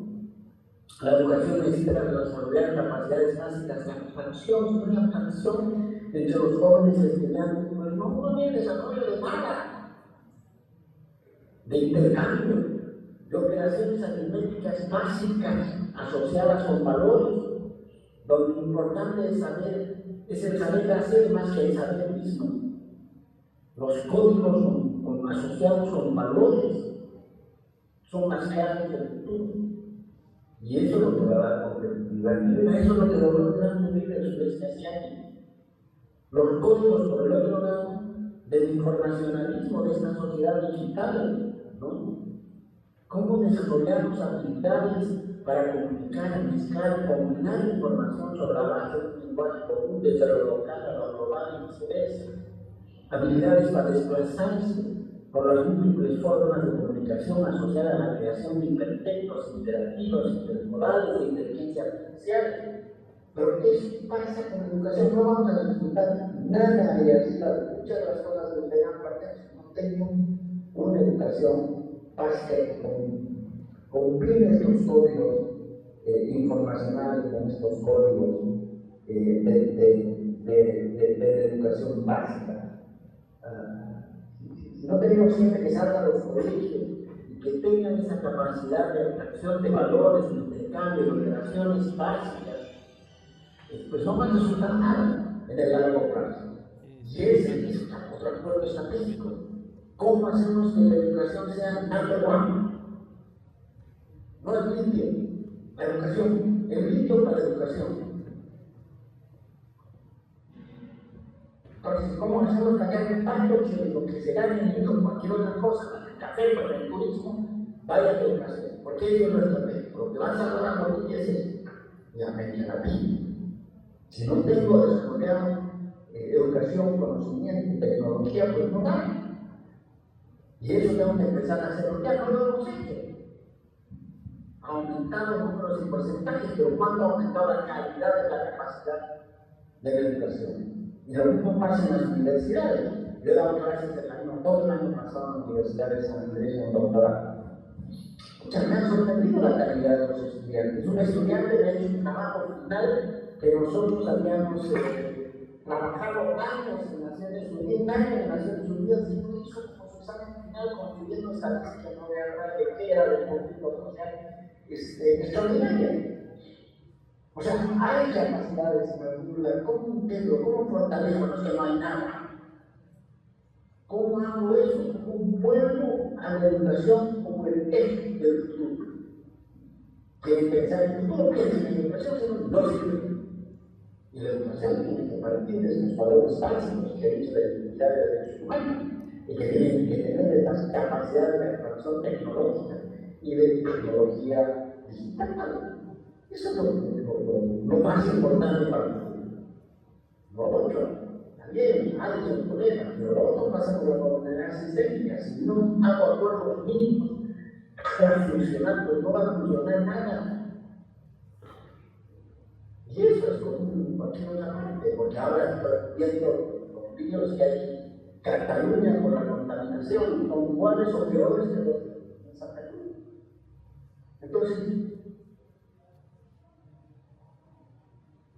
por eso digo, si los políticos siguen enfrentándose en una lógica amigo-enemigo, no funciona nada.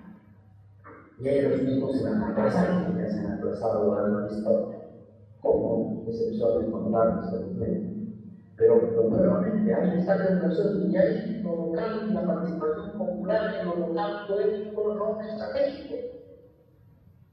Ese es el futuro, como dicho antes. Y el presente es la gobernabilidad sistémica. Pero si no vinculo la gobernabilidad sistémica y solo hago para que no quede no sé qué o que no se me vaya al poco, no sé qué empresa, tampoco da. Son gobernabilidad sistémica y esa lógica de política de conceptos. Bueno, y eso es lo que siempre ha sido nuestro deseo y siempre ha sido nuestra necesidad. Y claro, yo no soy quien para hablar de eso tampoco, soy la ministra exterior. Yo ya creo que ya estoy. Buenísimo, querido Fernando, muchísimas gracias.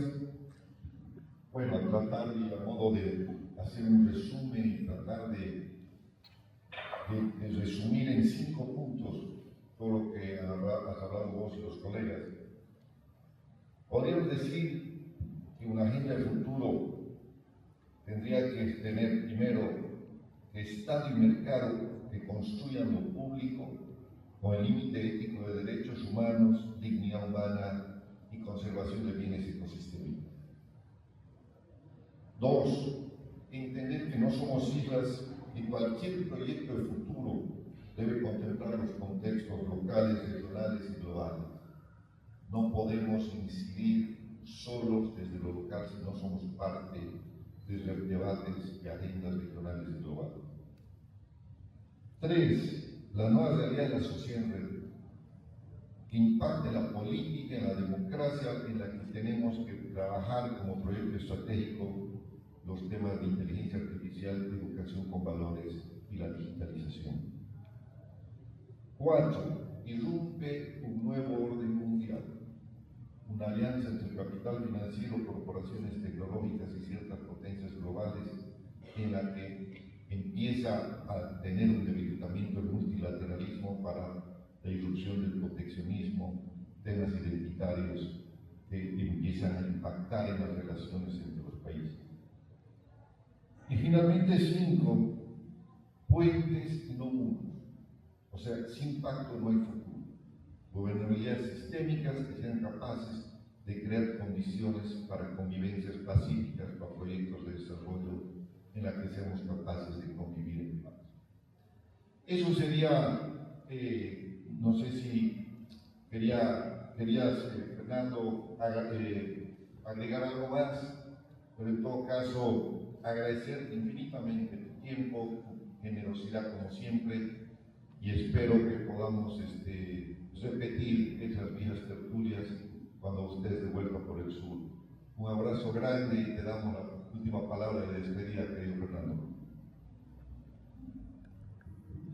Bueno, no simplemente feliz de por lo menos haber estado comunicado con queridos amigos y la gente que nos escucha y tratar de reflexionar desde Bolivia al mundo y desde el mundo a Bolivia, que creo que es importante y la verdad que los felicito por esta iniciativa. Ojalá que eso aumente la capacidad de agencia, que quizás el último punto transversal de los 5 puntos que has mencionado, que estoy totalmente de acuerdo. ¿Cómo aumentamos la capacidad de agencia de los actores empresariales, políticos, comunicativos, etcétera? Esto es la capacidad de transformar las metas en resultados. ¿Cómo transformamos metas en resultados? Eso creo que es fundamental.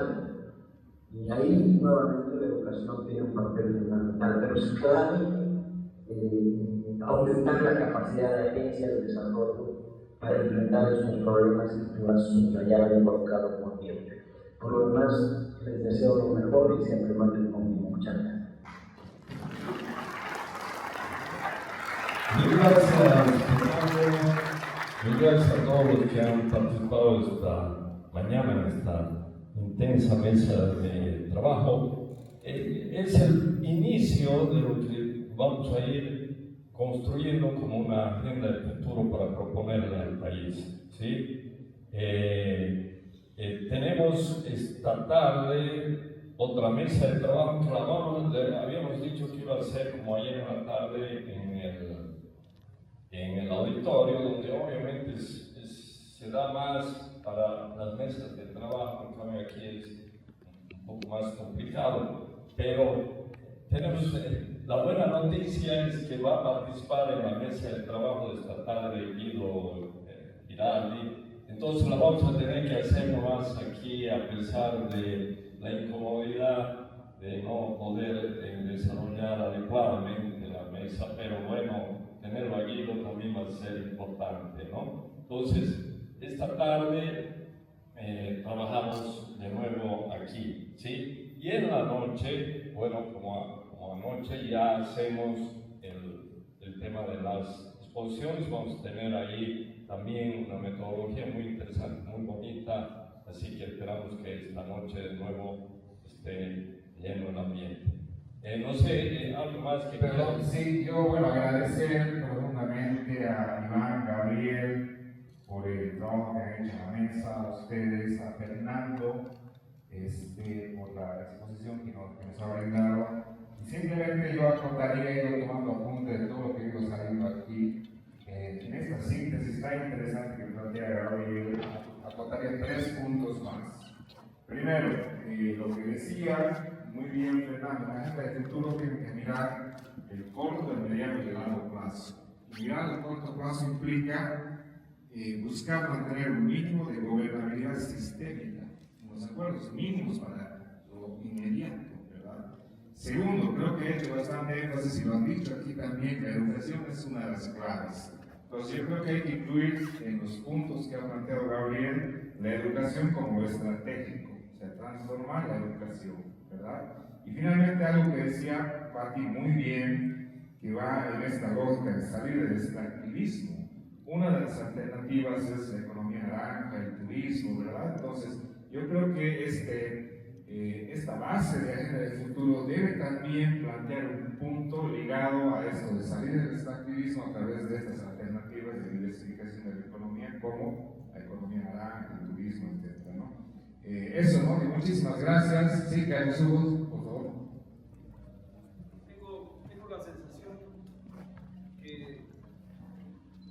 Tengo la sensación que la visión que incorpora Fernando desde la dimensión en que ve las cosas nos obliga a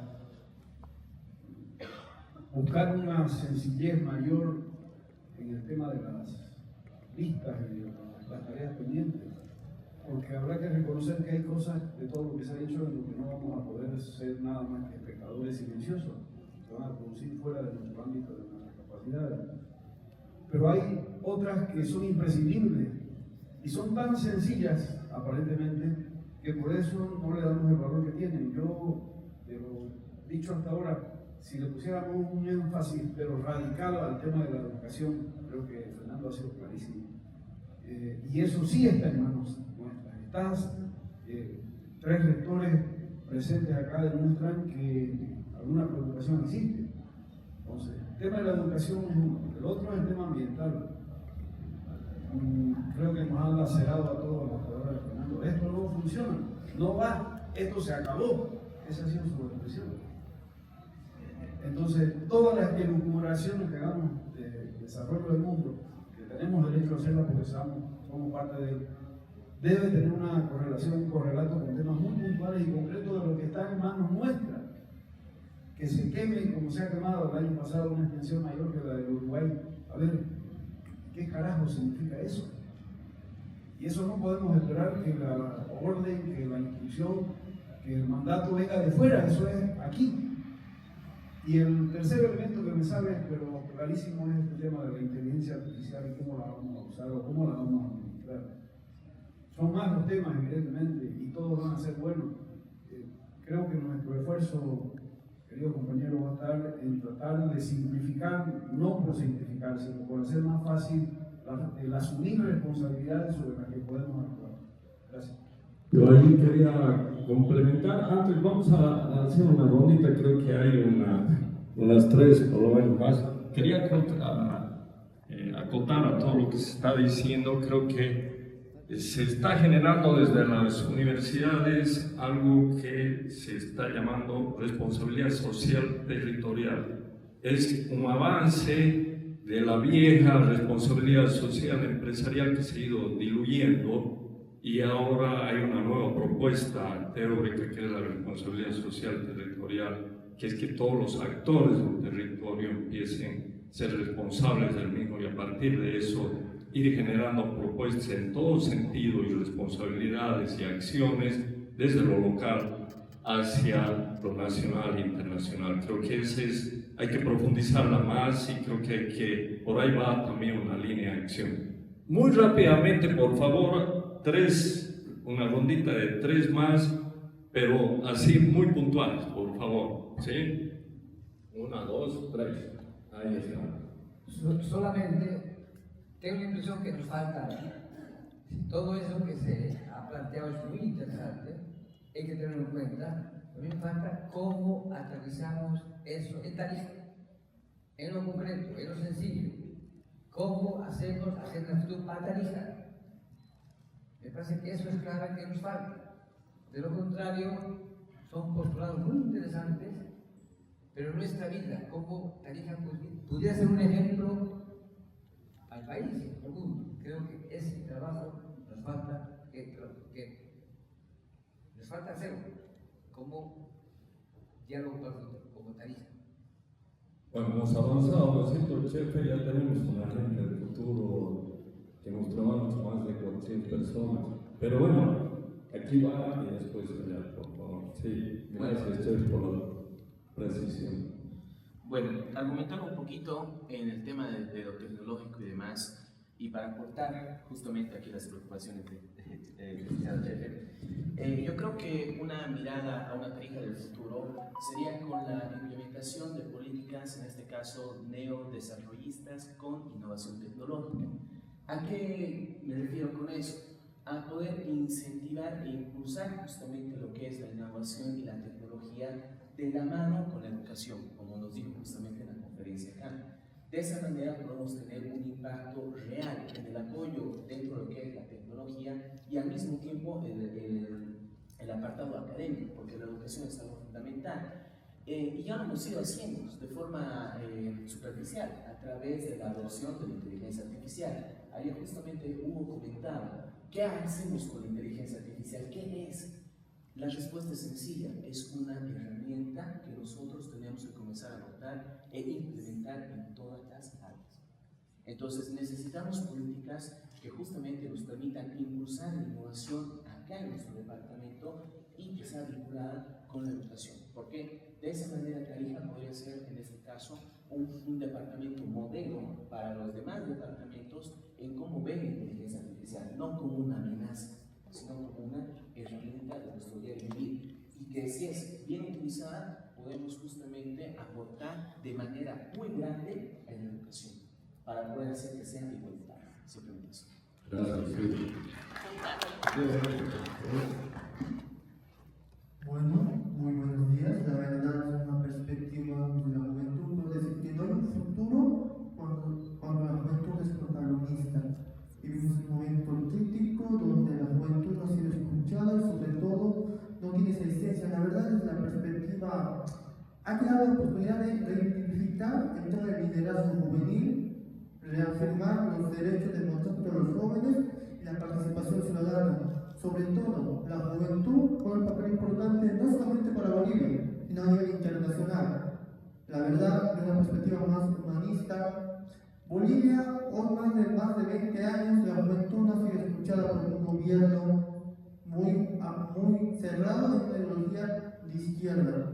Ante todo, vivimos un momento globalizado donde la inteligencia artificial, como se ha mencionado que me han antecedido, juega un papel importante, que ante todos los jóvenes somos capaces de lo que hemos aprendido a manejar en una era tecnológica, viviendo ya, tal vez no una era de industria, sino una era más de una nueva revolución, que es la era tecnológica, donde hoy más que nunca el joven juega un papel importante.